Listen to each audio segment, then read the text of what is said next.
Dear students, welcome to today's class. In the previous class, we studied some methods of separation of mixtures.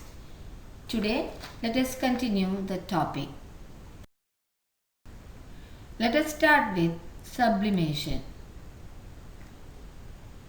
This method is used for the separation of solids which undergo sublimation.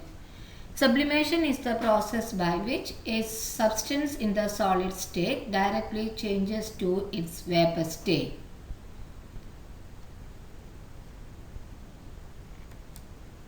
Iodine, naphthalene, ammonium chloride and camphor are sublime solids which are separated from a mixture by sublimation.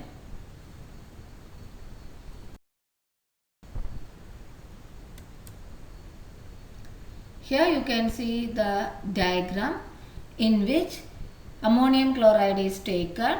When it is heated, ammonium chloride, it is a solid substance.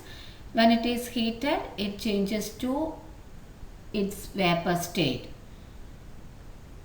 And on condensation, the vapors of ammonium chloride solidifies and changes to solid ammonium chloride. This process is called sublimation.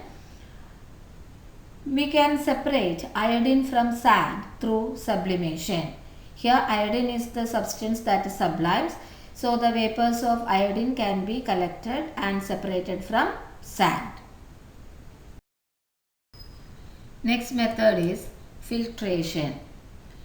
The method of separating insoluble solid components suspended in a liquid using a filter is called filtration.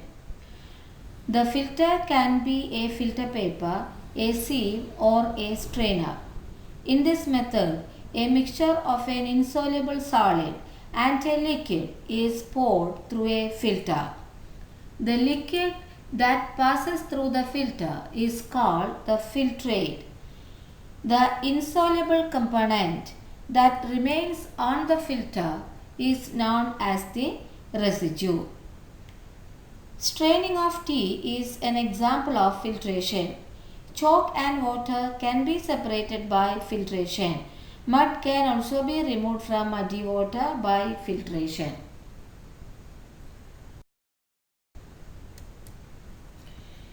You can see the diagram of filtration here.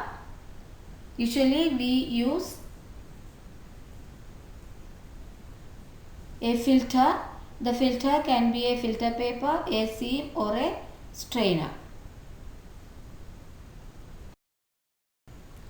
Let us study sedimentation and decantation. The method of separating insoluble solid components suspended in a liquid by allowing them to settle under the force of gravity is called sedimentation. The sedimentation process can be increased by adding potash alum to this mixture. The process of adding potash alum to increase the process of sedimentation is called loading.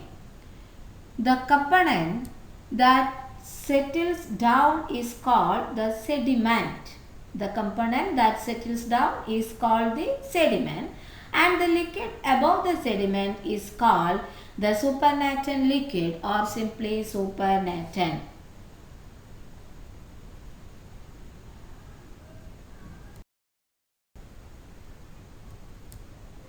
The process of pouring out the supernatant without disturbing the sediment is called decantation. The process of pouring out the supernatant liquid without disturbing the sediment is called decantation. Sandy water can be separated into sand and clear water by sedimentation and decantation.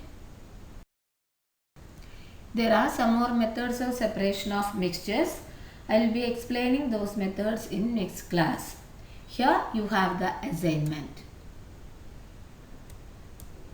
Do the assignment and send to me.